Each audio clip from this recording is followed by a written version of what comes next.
네, 오늘은 이제 마태복음 2장 13절부터 마지막 23절까지 말씀으로 봉독을 했고, 지난 시간에 우리가 이제 12절까지 말씀을 상고했습니다. 이제 동방의 박사들이 별을 보고 예루살렘으로 왔다가 예루살렘에서 예수님을 이제 만나지 못하고 다시 이제 예루살렘을 나오니까 별이 인도하셔서 이제 베들레헴에 있는 아기 예수를 찾아보고 이제 그에게 경배하는 장면이죠. 그것을 통해서 마지막 때를 사는 우리에게 무엇을 말씀하시는가? 재림하실 주님을 맞이하려면 그와 같이 또 별의 인도함을 받아야 될 것이고, 그리고 그 안에 보배합을 열어서 예수님에게 드렸던 예물이 재림하실 주님을 맞이할 성도들의 믿음을 의미하고 있는 겁니다. 우리의 신앙이 어떠해야 재림하실 주님을 맞이할 수 있는가? 그것을 이제 초림 예수를 통해서 우리에게 그림자로 계시하는 것이죠. 황금, 정금과 같은 믿음이고, 유향이라는 것은 그와 같이 계시록 5장 8절에 있는 금쟁반에 담긴 유향과 같은 기도를 말하는 겁니다. 연단된 믿음의 기도를 하는 것이죠. 몰약이라는 것은 죽은 시체가 썩지 않도록 하는 것인데, 그것은 썩을 육으로 썩지 아니함을 입는 산재물된 신앙이 되어져야 함을 말하는 겁니다. 그래야 재림하실 주님을 맞이할 수 있는 믿음의 자리에 설 수가 있다. 그것을 동방의 박사들을 통해서 우리에게 계시하고 있는 것이죠. 그렇게 해서 동방 박사들이 이제 다른 길로 고국으로 돌아가고, 13절, 저희가 떠난 후에 주의 사자가 요셉에게 명령하여 가로되 헤롯이 아기를 찾아 죽이려 하니 일어나 아기와 그 모친을 데리고 애국으로 피하여 내가 네게 이르기까지 거기 있으라. 하나님께서 요셉에게 꿈에 나타나셔가지고 헤롯 왕이 이제 아기를 죽이려 한다. 그래서 이제 뒤에 베들레헴에 2살 이하의 3의 아이를 다 죽이죠. 16절에. 하나님께서 이제 그렇게 헤롯이 그리할 것을 아시고 요셉에게 애국으로 아기와 모친을 데리고 애국으로 내려가서 거기서 내가 네게 지시할 때까지 있으라, 그렇게 말씀을 하셨어요. 그래가지고 이제 요셉이 아기와 모친을 데리고 이제 애국으로 피하며 내려갑니다. 그런데 그 예수님은 하나님이시거든요, 그렇죠? 전지전능하신 하나님이시에요. 또 성부 하나님께서 온 천지와 만물을 지금 주관하고 계시고 있어요. 그래서 헤롯이 아기 예수를 죽이려 한다면은, 그럼 전능하신 하나님께서 그냥 헤롯을 그날 밤으로 딱 데려가면은 그러면 끝이에요. 그런데 굳이 애국으로 내려가게 하셔요. 그래가지고 예수님이 애국에 내려가셨다가 다시 올라오신데, 이것이 전능하신 하나님께서 그냥 헤롯 왕의 목숨만 딱 걷어가버리면 간단하게 끝날 일인데 왜 애국으로 내려가게 하시느냐? 이제 그것을 14절, 15절에서 말씀하고, 15절에 헤롯이 죽기까지 거기 있었으니 이는 주께서 선지자로 말씀하신 바 애굽에서 내 아들을 불렀다 함을 이루려 하시니라. 하나님의 말씀이 성취되게 하시기 위해서 애굽으로 예수님을 내려가게 하시는 거예요. 그 말씀이 호세아서 11장 1절에 기록이 되어 있는 말씀입니다. 내 아들을 애굽에서 불렀다 하는 말씀이 호세아서 11장 1절에 있는 말씀인데, 그 말씀이 그대로 성취되게 하시기 위해서 예수님을 애굽으로 내려보내시는 거예요. 그래가지고 그 말씀이 이루어지는 겁니다. 그 말씀이 이루어지는 것인데, 모든 인류의 조상은 아담이죠. 그렇죠? 모든 하나님의 자녀들의 근원은 누구세요? 그리스도가 대표가 되시는 거예요. 예수님이 내려가시면 그리스도 안에 우리 하나님의 모든 자녀들이 다 애국으로 내려갔다 오는 것과 마찬가지가 되는 거예요. 그리고 반드시 아들은 애국을 통해서만 부르신다라는 것을 우리들에게 깨우쳐 주시기 위해서 그러는 겁니다. 하나님의 자녀들은 반드시 애국에 내려가야 할 것이고, 애국을 통해서 아들을 애국을 통해서 불러내는 거예요. 그래서 애국에서 내 아들을 불렀다 하는 말씀을 이루게 하시기 위해서 예수님이 내려가시는 거예요. 그러니까 예수님은 모든 믿는 자의 대표시가 되십니까? 예수님이 내려가셨다는 것은 모든 하나님의 자녀들이 그리스도 안에서 다 함께 내려간 거예요. 다 함께 내려갔다가 예수님이 올라올 때 함께 올라오는데, 우리가 이제 실제 육으로 사는 동안에 그와 같은 과정들을 겪지 아니하니까 이제 애국과 같은 역사를 우리의 삶 가운데서 하나님께서 베푸시는 겁니다. 그 애굽이 뭐라고 그랬어요? 신명기 4장 20절에 쇠풀무다 이겁니다. 너희를 쇠풀무 곧 애굽에서 인도하여 신명기 4장 20절에 애굽을 쇠풀무라고 해요. 쇠풀무라는 것은 이제 대장간에서 연장이나 도구들을 만들 때 이제 그와 같은 풀무풀 속에 집어넣어서 벌겋게 달궈가지고 잡다한 것들은 다 태워 없애버리고 그 대장장이가 원하는 도구, 기구들로 만들 때 이제 쓰는 것이 쇠풀무예요. 이제 그와 같은 곳이 애굽이었다 이거예요. 그러한 곳을 통해 가지고 우리를 연단하시고 훈련하셔서 하나님이 원하시는 도구와 같은 자로 세워가시는 역사를 하나님께서 하시는 것이죠. 그것이 쇠풀무다 이겁니다. 그것이 애굽과 같은 곳이고, 그래서 아들은 반드시 애굽을 통해서 불러내시는 거예요. 그곳을 거치지 아니하면 절대 온전한 아들이 될 수가 없는 것이다 이겁니다. 그러니 창세기 15장도 우리가 참고를 했지만 창세기 15장에 아브라함이 주여 이 땅을 우리에게 업으로, 우리 나와 후손에게 업으로 주실 것을 무엇으로 알리까?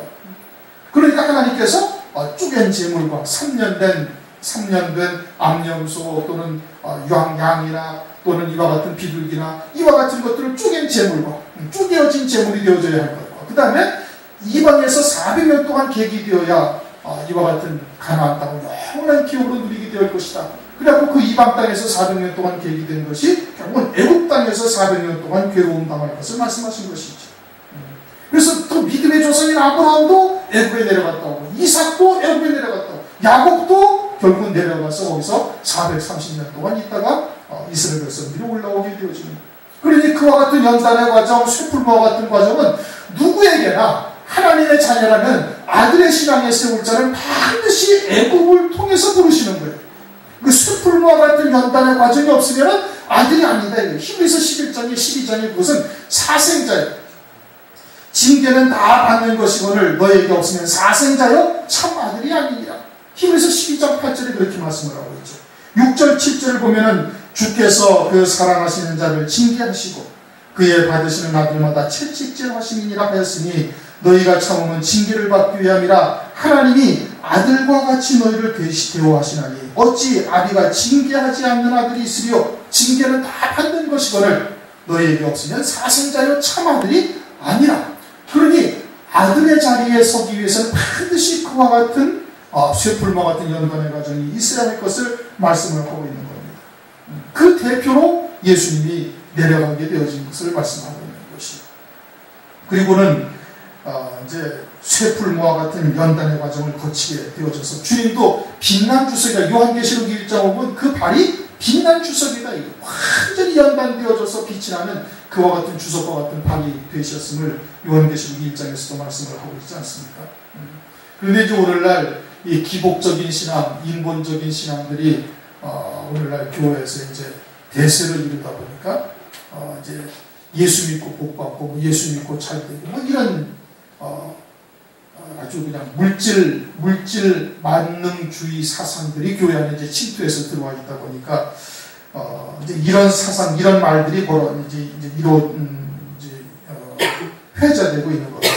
뭐 몇 대째 예수를 믿는 집안이 되니까 복을 받고 몇 대째 주의 종으로서 나온 집이 하다 보니까 이제 그 목회가 잘 되고 어쩌고 뭔지 이와 같이 고난 없이 세상의 복을 잘 받고 살고 있다. 뭐 이런 얘기들을 하는데 그것은 이 하나님의 말씀과 아주 대치되는 반대되는 내용인 겁니다. 그것은 하나님의 말씀이 아니고 아무리 몇 대째 되는 집안이라 할지라도 아들의 신앙, 아버지의 유업을 다 받아야 할 아들의 신앙이 되기 위해서는 반드시 쇠풀무와 같은 애굽에 내려갔다 오는 과정이 반드시 있어야 할 것을 말씀을 하고 있는 겁니다. 그러니 오늘날 우리가 그와 같은 연단의 과정을 거치고 있다면 그것이 하나님이 우리를 사랑하시는 지표요 아들로 받으시기 위한 방편으로서 하나님께서 이루시는 역사라는 것을 깨닫고 그것을 통해서 오히려 하나님의 뜻을 이루어 가시는 그와 같은 신령들이 되셔야 되는 거예요. 그것을 통해서 내 안에 있는 찌꺼기나 내 안에 빠져야 할 것들이 무엇인지 이런 것을 말씀을 통해서 살펴보고 그러한 것이 온전히 제거되어져서 참으로 정금과 같은 믿음, 하나님이 원하시는 그러한 도구로서 세워지는 역사가 있기를 바랍니다. 그래서 애굽에서 내 아들을 불렀다 함을 이루려 합니다. 예수님이 모든 믿는 자의 대표로서 애굽에 갔다 오신 것이고, 그럼 우리들도 반드시 그와 같은 과정을 갔다 와야 될 것을 말씀을 하고 있는 겁니다. 그리고는 주님이 반드시 올라오셨지 않습니까? 이제 뒤에 나오죠. 뒤에 주님께서 반드시 올라오셨으니, 올라오신 것은 애굽을 통과하여 다 올라오신 것을 말하고, 믿는 자는 반드시 그 과정을 하나님의 뜻대로 다 그렇게 온전히 이룰 것을 말씀을 하고 있는 겁니다. 그리스도 안에서 있는 자들은 반드시 이루어질 것을 말씀을 하고 있는 것이죠. 16절, 이에 헤롯이 박사들에게 속은 줄을 알고 심히 노하여 사람을 보내어 베들레헴과 그 모든 지경 안에 있는 사내 아이를 박사들에게 자세히 알아본 그 때를 표준하여 2살부터 그 아래로 다 죽이니. 헤롯은 적그리스도의 그림자로서 장차 적그리스도가 나타났을 때 어떠한 일들을 할 것인가를 부분적으로 지금 계시를 해주고 있는 겁니다. 헤롯은 이제 자기가 속은 줄을 알고 베들레헴 인근 지경에 있는 2살 이하의 사내 아이들만 다 죽여버렸어요. 뭐 몇 명을 죽였는지는 모르지만 여하튼 2살 이하의 사내 아이들을 다 죽였다 이겁니다. 그러면 이것이 장차 있게 되어질 환란의 때 이것이 무엇을 의미하는가? 헤롯은 적그리스도를 그림자로 우리에게 계시해 주는 것이죠.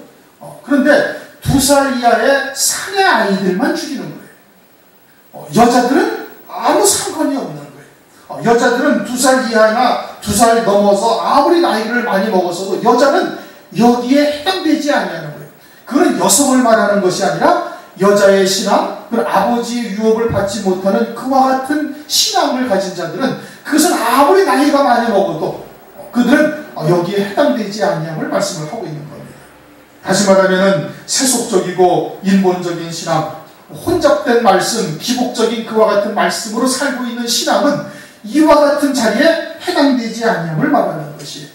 마태복음 14장에도 보면 오병이어의 이적을 베푸신 후에 남자만 20세 이상의 남자만 5,000명이었더라 그랬어요. 그러면서 여자와 아이들은 그 수에 들지 아니하는 거예요. 그것은 무엇을 말해요?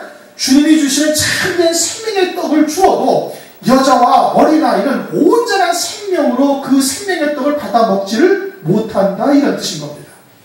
듣기는 들어도 하늘 소망 안에서 믿음으로 산다고 자기들은 이야기를 하고 있지만, 그러나 장성한 분량에 이르러서 아버지의 유업을 다 받을 수 있는 아들과 같은 자리에 설 수가 없다라는 것을 말하고 있는 것이에요. 그것이 여자의 신앙이고 2살 이하의 사내아이의 신앙인 겁니다. 특별히 또 2살 이하의 사내아이는 무엇을 말하는가? 그것은 아들의 신앙이요 하늘에 속한 믿음의 자리에 있다 손칠지라도 2살 이하는 젖을 떼지 아니한 나이인 겁니다. 일반적으로 2살 때까지 젖을 먹지요. 근데 젖을 떼지 아니한 나이, 어린아이, 젖먹이 같은 신앙, 이것은 하늘에 속한 자라 할지라도 여전히 육에 속해서 적그리스도가 핍박하는 육신의 그런 고통, 환난, 배고픔 또는 극한의 그런 어려움 같은 것을 이겨내지를 못하는 신앙이 되어지는 거예요. 그래가지고 결국은 적그리스도에게 죽임을 당하는데, 환난 날에는 영적인 죽임을 당하는 겁니다. 지금은 육신의 목숨을 거두어갔죠. 2살 이하의 사내아이를 다 죽여버렸어요. 육신의 목숨을 다 죽여버립니다. 그러나 환난 날에는 영적인 죽음인 거예요. 영적인 사망. 다시 말하면 짐승표를 받게 하고 적그리스도를 경배하기 위해서 예수를 부인하기 위해서, 그래서 영원한 멸망에 처해지게 되어지는 것을 말하는 겁니다. 2살 이하의 사내아이, 젖먹이, 이것을 히브리서 5장 11절 이하에 쭉 보면은 너희가 이미 시간이 오래되었으므로 선생이 되어야 할 것인데 여전히 말씀의 초보다. 말씀의 초보로서 젖먹이요 어린아이의 신앙에서 벗어나지를 못하고 있다.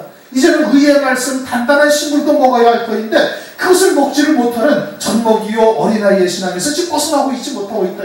왜? 멜기세덱에 대해서 알지를 못하기 때문에 그러하다. 멜기세덱에 대해서 이미 알아야 되는데 이미 오래돼서 선생이 되었어야 할 텐데 그에 대해서도 전혀 알지도 못하고 있고 믿지 않냐고 있고, 그리고서는 말씀의 초보가 되어져서 아직 젖먹이의 신앙이 돼요. 그래서 히브리서 6장에 가면 그러한 그리스도의 도의 초보를 버리라는 겁니다. 세례와 안수와 또는 회개와 또는 부활과 이와 같은 말씀의 초보에서 벗어나지 아니하면은 그러면 어떻게 된다? 실족하게 되어진다 이겁니다. 그래서 실족하게 되어지면 다시 또 예수가 오셔가지고 십자가 위에 피 흘려 죽으셔야 했는데 예수님께서 다시 오실 수가 없다 이겁니다. 그러니 어떻게 된다는 거예요? 멸망에 처해진다 이겁니다. 말씀의 초보에 머물게 있게 되어지면 결국은 환난 날 멸망하게 되어진다. 짐승표를 받고 짐승을 경배하게 되어지고 예수를 부인하고 결국은 먹을 것, 입을 것, 마실 것 때문에 짐승표를 받고 영원한 멸망에 처해지기 때문에 그런 겁니다. 그 히브리서의 말씀의 초보라는 것이 헬라어 원어로 그것이 스토이케이온이라는 단어입니다. 그런데 그 초보라는 스토이케이온이라는 단어가 똑같이 어디에 쓰여져 있냐면 베드로후서 3장 10절에 체질이라는 단어로 쓰여져 있어요. 한글로 번역이 똑같은 스토이케이온이라는 헬라어인데 히브리서 5장 11절에는 초보, 베드로후서 3장 10절에는 체질이라는 단어로 쓰여져 있어요. 베드로후서 3장 10절에 그것을 더 자세하게 설명을 합니다. 그러나 주의 날이 도적같이 오리니 그날에는 하늘이 큰 소리로 떠나가고 체질이 뜨거운 불에 풀어지고 땅과 그 중에 있는 모든 일이 드러나리로다 할 때의 체질로 번역이 되어져 있어요. 똑같은 헬라어 원어는 똑같은 단어인데 그러니 뜨거운 불에 다 풀어진다는 거예요. 이게 뭐가 없어진다는 얘기죠. 환란의 뜨거운 불에 그냥 다 멸망하는 자가 되어진다. 그래서 그 속에 있는 것들이 다 드러난다. 그렇게 말씀을 하고 있는 겁니다.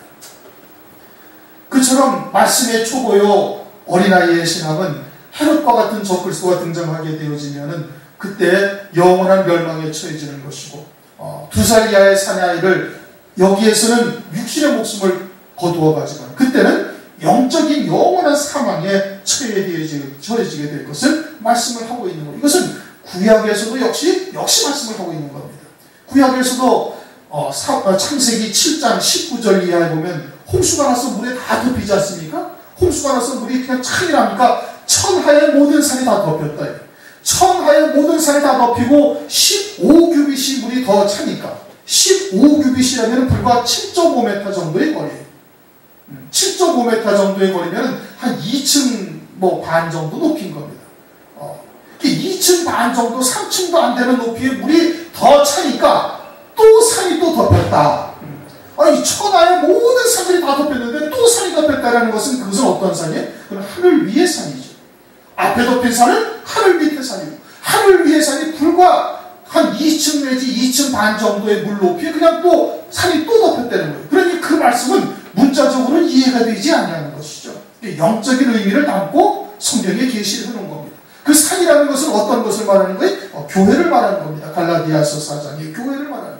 그리고 천하의 영광을 보여주던 교회는 이미 그냥 짐승표가 나오게 되어지고 환란이 시작됐죠. 전부 다 덮여버리고 그리고 천상의 산도 하늘에 속한 믿음으로 살고 있는 그와 같은 천상의 산도 결국은 물이 불과 7.5규빗이 불어나자 15규빗이 불어나자 그냥 다 덮여버린다. 그건 젖먹이요 어린아이의 신앙이요 말씀의 초보와 같은 신앙이 그와 같이 실족하게 되어질 것을 말씀을 하고 있는 거예요.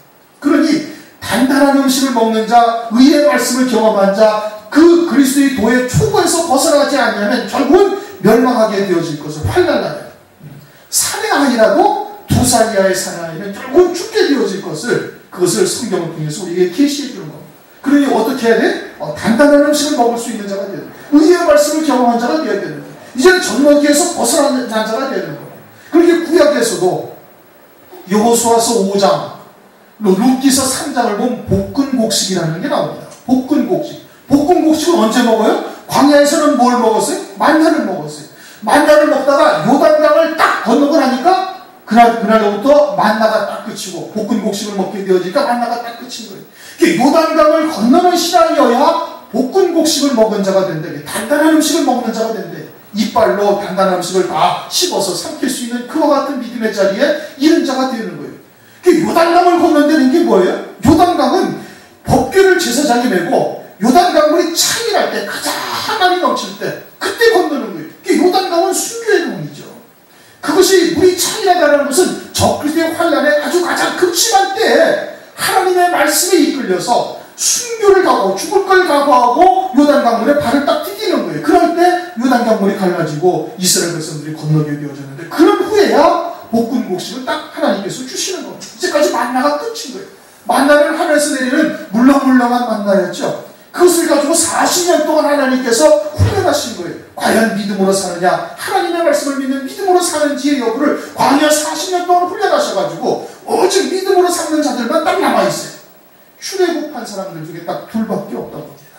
그들만이 하늘 소망 안에 또 광야 40년 동안의 연단 가운데 오직 믿음으로 사는 자들로 세워져서 그들이 요단강을 건너게 되어지고, 요단강을 건너자 볶음곡식 단단한 음식을 먹는 자가 됩니다. 그러니 단단한 음식을 먹는 자, 의의 말씀을 경험한 자, 말씀의 초보에서 벗어난 자들의 신앙이라는 것은 뭘 말하는 거예요? 수인교회의 신앙을 말하는 겁니다. 그 신앙에 이르러야 환난날에 능히 믿음으로 승리할 수가 있음을 말하는 것이죠. 그리고 오늘날 우리의 신앙이 어떠해야 되는가, 이것을 말씀을 하고 있는 겁니다. 적그리스도가 등장하게 되어지면 결국은 이전 젖먹이 어린아이의 신앙, 이와 같이 말씀의 초보, 그리스도의 도의 초보에서 머물고 앉아가지고 매일 회개하고 세례하고 뭐 부활 또는 심판 뭐 이런 거에 대해서만 계속해서 머물고 앉아있으면 그러면 환난날에 그냥 실족하게 되어집니다. 이 히브리서 5장 11절부터 히브리서 6장 7절 8절까지 그 말씀이 다 연결이 된 겁니다. 다시 한번 자세하게 읽어보셔요. 초보가 무엇인지, 단단한 음식을 먹어야 할 자들이 무엇인지. 말씀의 초보는 결국은 환난날에 다 그냥 실족하게 되어지고 넘어지게 되어질 것을 이 헤롯 때를 통해서도, 예수님의 초림을 통해서도 우리에게 말씀하고 계시는데, 그래서 2살 아래로 다 죽이니 17절 이에 선지자 예레미야로 말씀하신 바 라마에서 슬퍼하며 크게 통곡하는 소리가 들리니 라헬이 그 자식을 위하여 애곡하는 것이라 그가 자식이 없으므로 위로 받기를 거절하였도다 함이 이루어졌다. 이제 또 두 번째 하나님의 말씀이 성취됐는데 그 말씀은 뭐냐? 이 말씀은 예레미야서 31장 15절 말씀이에요. 그 말씀이 베들레헴에서 2살 이하의 아이들이 다 죽임을 당하자 그 말씀이 성취되었다 이겁니다. 라헬이 위로받기를 거절하였다. 계속해서 너무너무 슬퍼가지고 그 슬픔에 잠겨있는 것이 위로받기를 거절하였다 이런 뜻인 겁니다.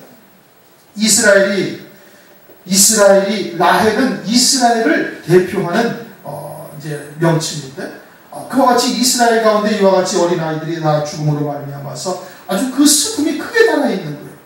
그와 같은 말씀이 성취됐다는 얘기고, 이것은 종말에도 환난의 때에도 2살 이하의 사내아이들이 다 죽임을 당함으로 결국 애통함이 있다라는 것을 우리에게 말씀해 주시고 있는 겁니다. 그러면 오늘날 그러한 환난 가운데 멸망당하지 않기 위해서 미리미리 준비하고 그런 믿음의 자리에 설 수 있어야 되는데, 오늘날 환난을 대비하는 교회들이 별로 없습니다. 마지막 때가 되었다는 것은 다 이야기를 하죠. 그리고 환난 가운데 이와 같이 2살 이하의 사내아이까지 다 죽이고, 여자들은 뭐 그 수에 들지도 못하는데, 그럼 2살 이하의 사내아이까지 다 죽임을 당하는데, 그럼 어떠한 신앙이 되어야 그와 같은 환난 가운데 이겨나갈 수가 있는가? 뭐 이런 것을 서로 참 생각하고 또 말씀을 통해서 그 해답을 찾아야 되는데, 과연 그러한 교회들은 몰라 별로 보이지 않는 겁니다. 다음 은혜 시대에서 기복적이고 세속적인 신앙, 조금 낫다는 것이 그냥 인격, 효도를 하고 사랑하고 구제하고 그렇게 해서 세상에서도 교회가 존경받고 그리스도를 닮아가서 그리스도의 향기를 내자, 뭐 이런 얘기를 하거든요. 겉사람이 그리스도를 닮아가야 아무 소용이 없는 거죠. 그것은 우리의 영생과는 전혀 상관이 없는 것이, 속사람이 그리스도의 형상으로 세워지고 그리스도와 같은 모습으로 바뀌어져 새 사람을 입게 되어지면, 그럼 겉사람에게도 자연히 그렇게 나타나는 거예요. 온전한 진리의 사랑을 하게 되어지니 세상에서 말하는 그와 같은 사랑보다도 더 차원 높은 사랑을 할 수가 있게 되어지는 것이죠. 그런데 오늘날 그런 것을 전혀 대비치 않고 있는 겁니다. 그건 구약에서도 말씀하고 있잖아요. 아모스 6장 1절 화 있을진저 시온에서 안일한 자 사마리아 산에서 유명함으로 마음이 든든한 자들 다 그냥 대접으로 포도주를 마시고 귀한 기름을 바르면서 상하상에 누우고 뭐 헛된 노래를 비파에 맞춰 지절거리고, 그러면서 요셉의 환난을 인하여 대비치 아니하는 자들이 앞서서 사로잡힌다 말씀을 하고 있는 겁니다. 오늘날 마지막 때인 것은 온 세상이 다 알고 있는데, 그런데 정작 교회는 그런 것에 대해서 전혀 대비를 하지 않고 있죠. 그래서 결국은 어떻게 돼? 이와 같이 예레미야서 31장 15절 말씀이 또다시 성취가 되는 겁니다. 19절 헤롯이 죽은 후에 주의 사자가 애굽에서 요셉에게 현몽하여 가로되 일어나 아기와 그 모친을 데리고 이스라엘 땅으로 가라. 아기의 목숨을 찾던 자들이 죽었느니라 하시니 요셉이 일어나 아기와 그 모친을 데리고 이스라엘 땅으로 들어오니라. 하나님께서 이제 요셉에게 또 꿈에 나타나셔가지고 이제 다시 이스라엘 땅으로 들어가라. 헤롯이 죽었다. 그렇게 말씀하셔서 이제 이스라엘 땅으로 들어온다고 말씀을 하고 있는 겁니다. 이제 꿈이라는 단어가 이제 이 앞에도 계속 그 동방 박사들에게도 나타나고 또 애국으로 내려갈 때도 꿈에 나타나셔서 말씀하시고, 오늘날은 그러한 꿈은 계시는 아닙니다. 하나님의 말씀은 이제는 다 완성이 되었으니까 그런 하나님의 계시는 아니고, 이제 우리의 믿음이 조금 부족하고 연약할 때 이제 그런 것들을 보충해 주시는 역할을 하실 수가 있지만 그것은 하나님의 말씀과는 상관이 없는 것들이에요. 그러니까 예레미야서 29장 8절에도 너희가 꾼바 꿈도 신청하지 말라. 그런 것에 마음을 쓰거나 그런 것을 자꾸 찾으려고 이렇게 하지를 말라 이겁니다. 하나님의 말씀을 믿는 믿음이어야 되는 거예요. 그러면 그 믿음대로 하나님께서 그대로 역사를 하시는 겁니다. 그렇게 해서 이제 애국 땅에서 이제 올라오게 되어지죠. 하나님께서 애국으로 내려보내신 이유는 헤롯 때문에 내려보내신 것은 아니에요. 하나님의 말씀을 이루시기 위함이고, 또한 그리스도 안에서 모든 하나님의 자녀들이 반드시 애국을 통해서 아들과 같은 믿음의 자리에 선다라는 것을 계시하기 위해서 그러신 겁니다. 예수님은 하나님의 모든 자녀들의 대표인 것이죠. 22절 그러나 아켈라오가 그 부친 헤롯을 위하여 유대의 임금됨을 듣고 거기로 가기를 무서워하더니 꿈에 지시하심을 받아 갈릴리 지방으로 나가. 요셉이 아켈라오가 헤롯을 이어서 그 왕이 됐음을 듣고서는 무서워서 본 베들레헴이나 살던 곳으로 가기를 무서워해가지고 어디로 가요? 갈릴리 지방 나사렛이라는 동네로 가게 되었다. 그것을 말하고 있는 겁니다. 그렇게 요셉이 속으로 두려워하는 마음도 하나님께서 주장하신 거예요. 그렇게 해서 나사렛 예수라 하는 칭호를 받을 수 있도록 나사렛 동네로 옮겨가신 겁니다. 그러니 이 우리의 마음도 내 생각대로 되어지는 것이 아니죠. 그렇죠? 잠언서 19장 21절에도 사람이 마음으로 계획할지라도 여호와의 뜻이 온전히 서리라. 그러니까 바로가 마음을 강팍하게 모든 것도 하나님으로 말미암은 것이고, 요셉이 두려워하는 마음을 가진 것도 하나님으로 말미암은 것이고, 그렇게 해서 하나님의 뜻이 온 세상에 온전히 이루어지게 되어지는 겁니다. 그러니 우리는 성령께서 우리들에게 어떠한 감화 감동의 은혜를 베푸시는지 거기에 아주 예민한 감각을 가지고 있어야 되는 거예요. 하나님의 뜻을 쫓아 그 믿음을 따라 살아가면 되는 것이지, 억지를 부리거나 자기 생각이 앞서거나 이렇게 하면은 하나님 뜻과는 달리 갈 수도 있는 겁니다. 물론 그 모든 것이 다 하나님의 허용하시는 범위 안에서 이루어지는 역사이기는 하지만 굳이 여러 그냥 빙글빙글 돌다가 하나님께서 원하시는 것이 이루어야 할 필요는 없는 것이죠. 우리가 하나님의 뜻을 알고 있다는 것이 그러한 유익이 있는 것입니다. 그래서 가기를 무서워하더니 그러한 마음도 주님으로부터 임한 것이다. 하나님으로부터 임한 것이다. 23절 다 같이 한번 읽읍시다. 시작. 나사렛이라는 동네에 와서 사니 이는 선지자로 하신 말씀에 나사렛 사람이라 칭하리라 하심을 이루려 함이라. 아멘. 그래서 나사렛 예수라 이렇게 이제 호칭을 합니다. 뒤에 성경에 나오기를 나사렛 예수라.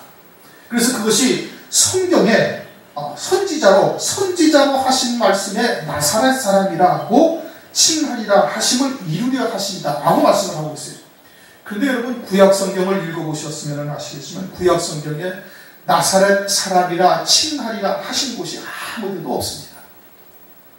그런 말씀이 없어요. 나사렛 예수라 칭하리라 하신 말씀이 있는 곳도 없고, 나사렛 사람이라 칭하리라 하신 구약 성경에 기록된 곳은 단 한 곳도 없습니다. 그래가지고 이것이 아주 성경의 난제 중에 난제. 어디에 나사렛 예수라고 이름하는 곳이 있느냐? 어디에 나사렛 사람이라고 칭하리라고 구약에 성경이 말씀하는 곳이 있느냐? 이게 아주 성경이 아주 엄청난 난제인 겁니다. 왜? 성경에 그렇게 말씀하는 곳이 없기 때문에. 요한복음 1장을 한번 보시죠.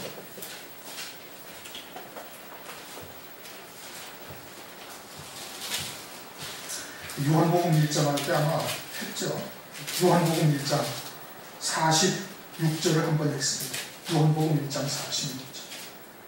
시작. 나다나엘이 가로되 45절 46절 읽습니다. 빌립이 나다나엘을 찾아 이르되 모세가 율법에 기록하였고 여러 선지자가 기록한 그 일을 우리가 만났으니 요셉의 아들 나사렛 예수니라. 요셉의 아들 나사렛 예수가 구약이나 선지서에 기록이 되어 있다는 얘기입니다. 거기서 계속해서 말씀을 하셨다는 거예요. 그 선지서에 모세오경에도 율법에도 말씀을 하는 그 선지서에도 모세오경에도 말씀하셨고 그 다음에 선지서에도 말씀한 그분이 누구냐면 요셉의 아들 나사렛 예수다 이렇게 말씀을 하고 있어요. 그 구약 성경에 그런 말씀이 있다는 얘기입니다. 그렇죠? 그런데 정확하게 나사렛 사람이다 나사렛 예수라고 구약 성경에 창세기부터 말라기까지 그렇게 기록된 곳은 성경에 없습니다. 그래서 이제 조금 전에 말씀드린 것처럼 이 아주 성경의 난제 중에 난제다 그렇게 얘기를 하고 있죠. 우선 요한복음 1장 45절에 요셉의 아들 나사렛 예수인데 요셉의 아들이라는 것은 다윗의 자손이라는 뜻입니다. 왜요? 요셉이 다윗의 자손이니까. 그렇게 다윗의 자손이라는 말은 성경에 많이 나와 있어요. 그렇죠? 성경에 많이 나와 있어요. 에레미야서에 나와 있고 또 뭐 여러 군데 나와 있으니까 요셉의 아들 그건 다윗의 자손이라는 뜻이라는 뜻이고 나사렛 예수라고 성경에 기록된 곳은 단 한 곳도 없는 겁니다. 그런데 이사야서 11장 1절을 보면은 이사야서 11장 1절을 보면 이새의 줄기에서 한 싹이 나며 그 뿌리에서 한 가지가 나서 결실할 것이요 라는 말씀이 있는데 그 이새의 뿌리에서 한 가지가 난다는데 그 가지라는 단어가 그것이 네체르라는 단어입니다. 네체르라고 그래요. 그 네체르와 여기서는 나사렛이라는 단어로 기록이 되어져 있는데 한글로 번역된 부분은 전혀 다른 단어처럼 이렇게 보입니다. 그런데 히브리어 성경학자들이 음성적인 일치를 이룬다는 겁니다. 나사렛이라는 우리 번역이 그냥 한글화 번역을 해가지고 나사렛이라고 하고 그 한 가지라는 것은 네체르라는 단어인데 그것이 히브리어 학자들의 말로는 음성적인 일치를 딱 이루는 단어다 이렇게 이야기를 하고 있는 겁니다. 그러니까 이 갈릴리 지방의 나사렛 예수라는 것이 동네 나사렛이라는 동네의 이름을 딴 것이 아니고 나사렛이라는 것은 네체르라는 유일한 한 가지 그런데 그리스도요 메시아라는 뜻이에요. 요셉의 아들 다윗의 자손 메시아 그리스도 유일한 한 가지죠. 그 이사야서 11장 1절에 이새의 줄기에서 한 싹이 난다. 한 싹도 그 메시아라는 뜻이고 민수기 24장 7절에 한 별, 한 홀 그것도 역시 메시아 왕이라는 뜻이죠. 또 한 가지라는 것도 역시 마찬가지로 메시아 그리스도라는 뜻인 겁니다. 유일한 한 가지, 유일한 한 싹, 유일한 한 별, 유일한 한 홀 그것은 만왕의 왕이시요 참 왕이신 하나님 한 분만을 가리키는 거예요. 그래서 다윗의 자손으로서 메시아가 온다는 뜻으로 한 가지를 말씀을 하고 있는 겁니다. 이사야서 11장 1절 그것이 네체르라는 히브리어로 우리가 이제 쉽게 이야기하기를 네체르라고 이렇게 발음을 하고 있는 것인데 그것이 나사렛이라는 것과 음성적인 일치를 이루고 있는 것이고 다윗의 자손 유일하신 한 왕, 유일하신 한 가지인 네체르 나사렛 예수라는 이와 같은 의미로서 이것이 구약 성경에 기록이 되어져 있고 선지서에 말씀하신 그분이다라는 뜻인 겁니다. 그러지 아니하면 이 말씀은 해석이 없는 성경에 답이 없어요. 그것만이 유일한 답이 되어지는 겁니다. 왜? 다윗의 자손, 요셉의 아들, 그리고는 메시아, 그리스도인 예수라고 이렇게 표현이 되어져 있는 거예요. 그래서 요한복음 1장 45절 빌립이 나다나엘을 찾아가 모세가 이르되 모세가 율법에 기록하고 모세가 율법에 기록한 것은 나와 같은 한 선지자가 오실 것을 말씀을 하였거든요. 그 모세의 율법에 기록하였던 것이고 또 창세기 3장 15절에 여자의 후손으로 오실 것도 말씀을 하고 있지 않습니까? 그 메시아가 오실 것을 말씀을 하고 있는 거예요. 그리고 여러 선지자가 기록한 그 일을 우리가 만났으니 그 여러 선자가 기록한 것은 그것은 그 중에서도 이사야서의 11장 1절 그 나사렛 예수를 말하고 있는 거예요. 그 유일한 메시아 그리스도 한 분이신 그분이 바로 다윗의 자손 요셉의 아들 나사렛 예수다라고 말씀하고 있는 것이죠. 그 외에 지명을 써서 하나님이 이 땅에 오셨는데 그분의 이름 앞에 지명을 써가지고 말씀하실 일은 없다 이겁니다. 나사렛이란 동네에서 나신 예수다 이런 뜻이 아니에요. 왜? 그분 하나님이신데 유일하신 하나님 한 분이신데 그분에게 어떻게 동네의 이름을 따가지고 그 동네에서 나신 예수라고 말씀하실 리가 없다 이거예요. 그분은 그리스도요 메시아요 이세의 그 한 가지 그 내체라는 그 한 가지인 예수 요셉의 아들 다윗의 자손인 그리스도인 그분 예수라고 말씀을 하고 있는 것이 요한복음 1장 45절 말씀입니다. 그러니까 나다나엘이 아주 그냥 두 말 안고 딱 쫓아간 겁니다. 쫓아가서 무화과 나무 아래 있을 때 내가 너 봤다. 그 나다나엘이 그 얘기를 듣자 그 앞에 무릎을 딱 꿇고 당신은 그리스도요 하나님의 아들이십니다라고 딱 고백을 한 거예요. 그러니까 그것이 메시아요 하나님의 아들인 것을 나다나엘이 알고 쫓아간 것이지요. 그 나사렛 예수라는 것은 동네의 이름을 말하는 것이 아니에요.